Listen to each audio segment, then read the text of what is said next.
Strike. Plant 2 Flashbomb traps randomly in the top 10 cards in the enemy deck. Level up 5 of your traps have been... Teemo support! Is it the mustache? Who knows? Let's go, baby.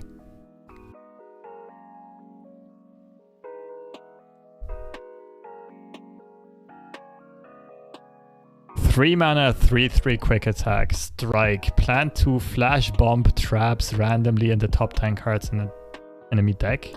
Level up 5 of your traps have been... Teemo support! Puff caps count as traps. Wait, not so fast. Sting Officer. 2 mana to 1 elusive. Nexus Strike. Plant 2 Flashbomb traps randomly in the top 10 cards of... Okay. Could be good. 2 mana to 1 is elusive, is a fairly aggressive, decent stat line.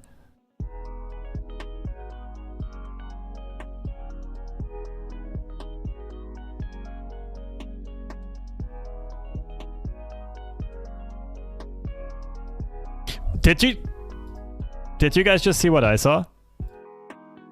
A 3 mana fast speed, both players draw 2. Anyway, let's continue here. Justice Rider. 4 mana 3/4 whenever your opponent draws, plant 1 Flashbomb trap. Okay, the synergy is there.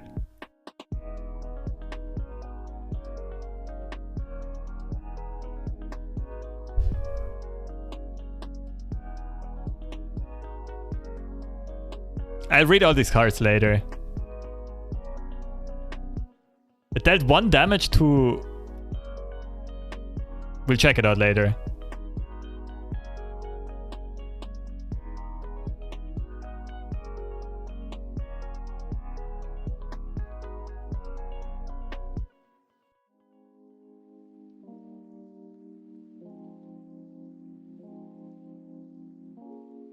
Yo!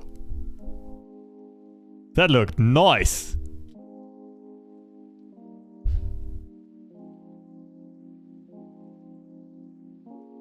Karina Mastermind.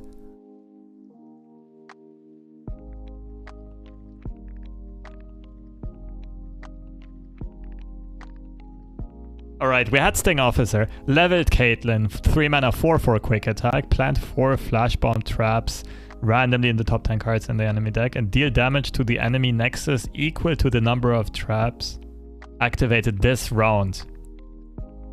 And she levels in deck. That's the most important part. Also, you're pairing her with a lot of draw cards. Like the whole veteran package. Like Veteran Investigator and Insider Knowledge and so on. So you're more likely to draw her if you lose the first one in the leveled form. Flashbomb Trap. Deal 1 damage to a random ally. Of course, because it's in the deck of her opponent. I was confused there for a second. Alright, Justice Rider we saw. Coup de Grace. Fast. Place an enemy follower into the enemy deck, then your opponent draws 1. Place an enemy follower into the enemy deck. Then they draw 1. Can't target champions. Basically a vengeance on followers, but they draw 1, which can both be a good or a bad thing. I mean, I'm so playing this with Teemo, there's no question about it. It's gonna be Caitlyn, Teemo, Ava. PNZ Bandle City. And in that same deck, we probably also play Stress Testing, which means that Caitlyn doesn't get shot down by like Get Excited or something like that. That could potentially be strong. I like it. Anyway, new Karina. Plant 5 Flashbomb traps randomly or activate the effects of all traps in the top 5 cards of the enemy deck. So here's some direct Caitlyn synergy, of course. Now the question is, activating the effect, does that remove the trap or not? Because if you activate the traps and you can draw them again, like make them draw them again right afterwards, then this is like insanely good. Yeah, I'll assume it removes the traps. Because planting 5 Flashbomb traps randomly into that would be the whole deck, right?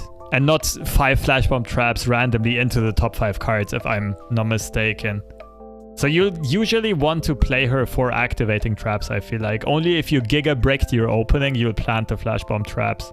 And then she's just insanely understated and not that strong. Yeah, chat, I don't think this is broken though. Like, it's a nice finisher potentially. But keep in mind that, like, for example, if you play a puff caps deck, you don't mind ending your round. Because your opponent takes all of the damage. That's often how you win, right? However, if you play Karina, you use up all the traps, but there are no traps left on the top of our opponent's deck. Which means they cannot draw puff caps or flashbomb traps anymore. At least that's the case if it actually uses up the traps. If it does not use up the traps, then this card is really, really strong. Like, I'm almost hoping it doesn't use up the traps. But that might be OP. Okay, there have to be more cards though. There was something about 17 cards. So Caitlyn's Pit over Peacemaker. Deal 2 to an enemy and plant 2 flashbomb traps. Create a Caitlyn. Oh, this is such a good champ card. Slightly overpriced Mystic Shot, but synergistic with your champ. And like, it's actually a really useful thing if you double draw Caitlyn early on. Because in this deck, you really want cheap spells, right? Because you will be drawing a ton of cards yourself. So you want all of those cards you draw to be mana efficient. Enemy means it can hit Nexus. Wait, let's compare this with like... I mean, Mystic Shot doesn't count because it also hits your own. What's a comparable card? I don't think it can hit Nexus, but I'm not 100% sure. To an enemy.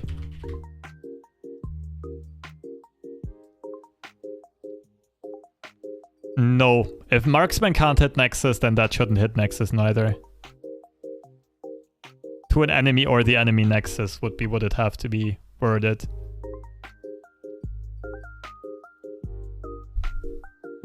I still think it's good though. Like, as a champ spell. I'm not sure if you're main decking this. At this point, I still find it hard to gauge if Flashbomb Trap is actually much better than Puff Caps. Like, if you want to run the whole Flashbomb package. So we had the Karina. 2 cards. 2 of the new cards are the Karina scales. Activate the effects of all traps in the top 5 cards. The enemy deck. Wait, so what we need to do here is hover over the trap keyword, if that's possible.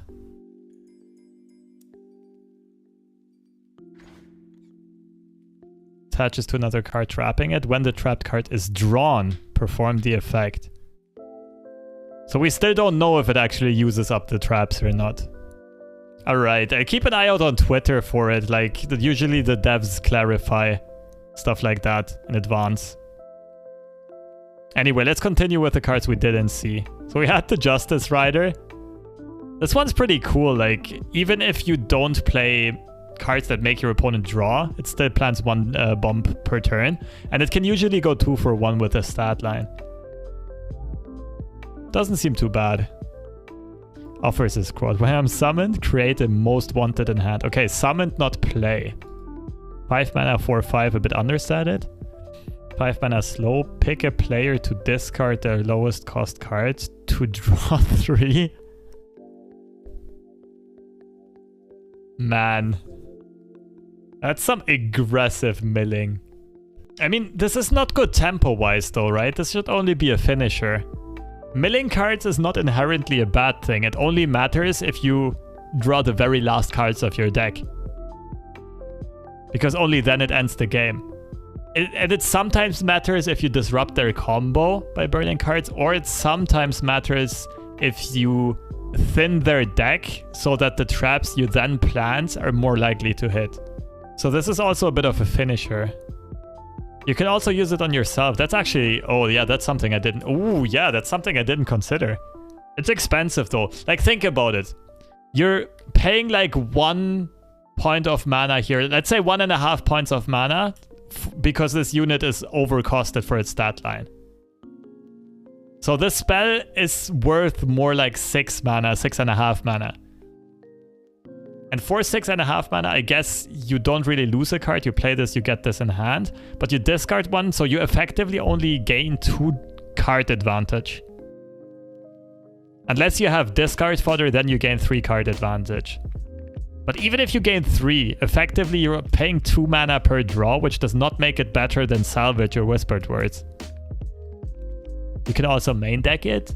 That is true. I mean, it does help you cycle, it helps you find your combo pieces. I just don't think it's very mana efficient, is what I'm trying to say.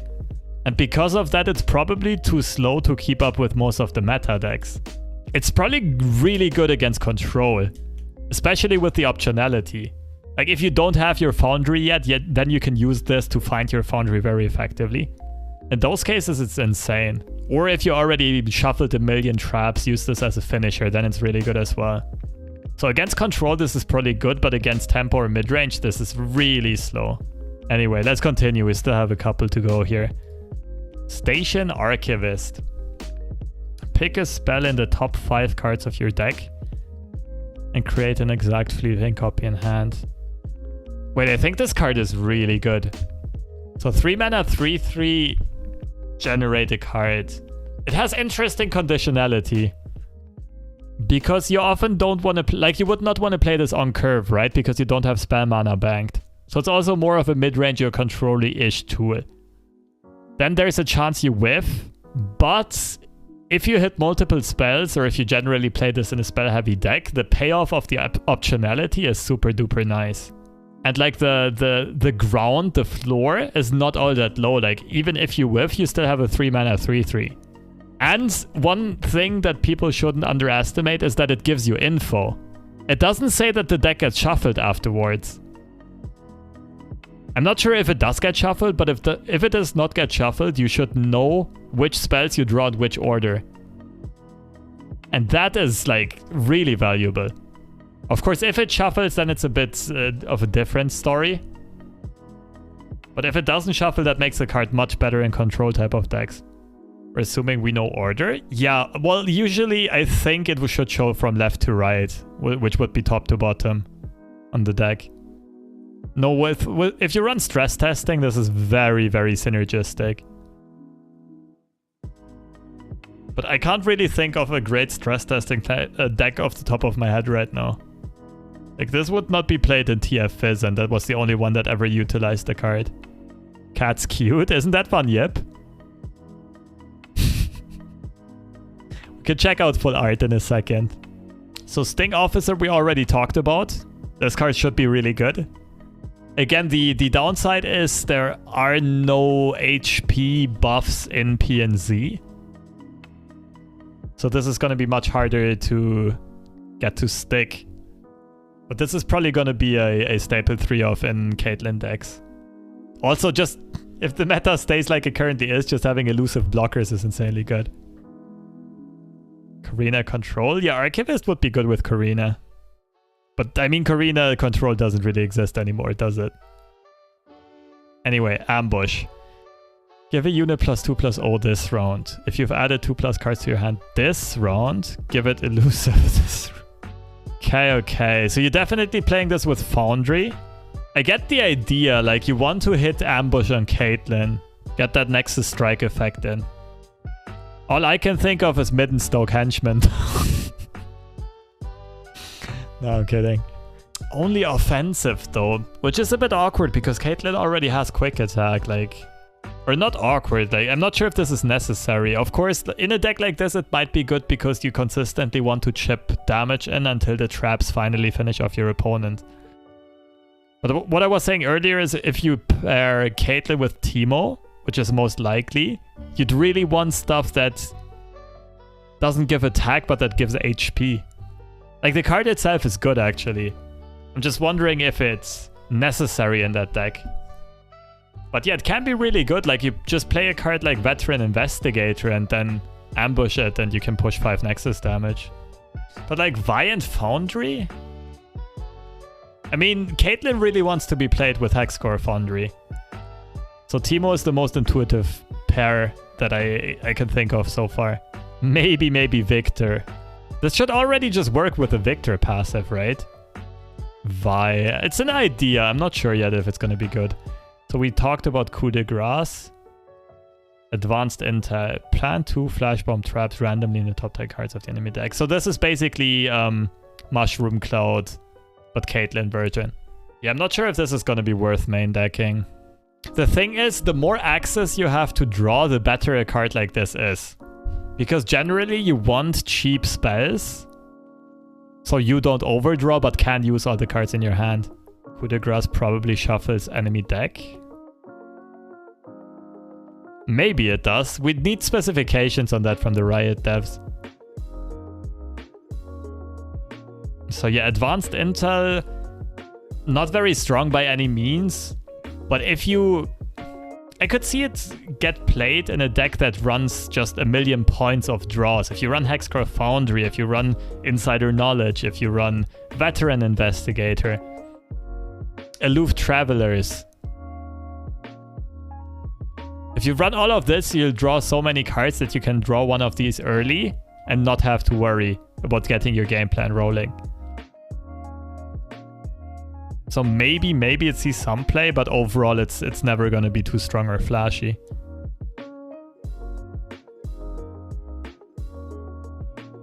But yeah, awesome. That's a really cool set of cards. Surprising no one. I am most hyped about the idea of playing this with Teemo. The other things that come to mind right away would be Victor and Vi. Apart from that, I'm not really thinking of anything... Like, I can't really think of anything super synergistic apart from those. I guess maybe a Karina control deck? But yeah, to gauge the full power level, we'll need to know how certain interactions work. For example, does Coup de Grace shuffle the opponent's deck? Does Station Archivist shuffle your own deck? Most importantly, do the traps get used up, activated by Karina? My guess would be yes, but you never know. What I dislike about this design-wise though is that I'm very much not a fan of RNG affecting the board. Like, I think RNG on draw is fine. Card game players have been used for that forever. But stuff like, yeah, randomly damaging a card on the board, immediately impacting the state of the game, is something that's gonna trigger a lot of people. Make a lot of the outcomes of games feel undeserved. It's gonna be very tilting for either, like for one of the two players, right? Because you either lose to this because it hits a key target and then you're like, oh my goodness, what a high roller. Or you are the Caitlyn player and you whiff something that you were statistically supposed to hit, and then you're like, screw this deck, screw this mechanic. Not a fan of Tri-Beam? Not at all, no. Also not Make It Rain. So as excited as I am that this might be a viable archetype with Teemo, I'm a bit worried that more and more cards like this get implemented. Even Lurk, right? Even Lurk had this to some extent with Jawlfish and also just with the Rek'Sai effect. Or generally with Lurk effects and being able to whiff Lurk and so on.